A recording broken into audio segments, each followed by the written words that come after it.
ngasi ai friend miyam soirasu larasu ngasi khati ngapiro sawarnu ado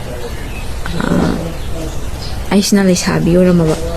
aisna le sabi oramadine imai pa naga warakta masani haibi ai hadi dum mayam dum mana pa litra ka hakpa yawe bugo anu kaisu kaide imai pa na warakta bane bugo nupi marai bak se yum pala kanda di maproi bana lepe haine aduna aigi ngasi pipiri babadana makan mingthon mayam pipiri ba machanu si khangdaba laira baga chapung langda langthoga lakpa gi type toina mayam pipiri ba injet pipiri ba mayam je aigi thamoi je yam sondharame yam nungairamde aije hingbagi kai athra yawbagi kai mi thanda wakhanda khalame ado jikti kedawage kanda nupi gi marai bakti yum pala kanda mapuroi bana lepe hai aduna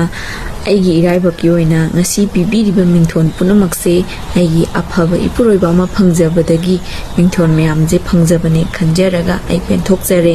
aduduga aigumna mingthon aphaba pirakpada harau harau lawgadaba nupi sing aigumba afaba ipuroi ba phangbagumna noisu phangboi biu haijaningi kaina haga aina phangiba aigi mingthon mayam je masa nusi khangdaba laira baga sitam thokang lakpa oina mingthon phajaba adagi nupana ha koiba nupana ha chenba mingthon phajaba mayam phangbiri je sigumna haitare phangnaba ipuroi ba afaba jing phangba biu haijaningi aduduga ai adomna phajaba mingthon mayam pi taragasu ai thongla phana icha ani gidamakta hingini icha ani gidamakta tawba yaba kaino tawrongini do si haraga side lotion jage video se adum aigi laibaki ipuroi ba phaba phangbadagi phangjaba mingthon mayam se ai isana harauna taramna lo inlok sanjara kanda ai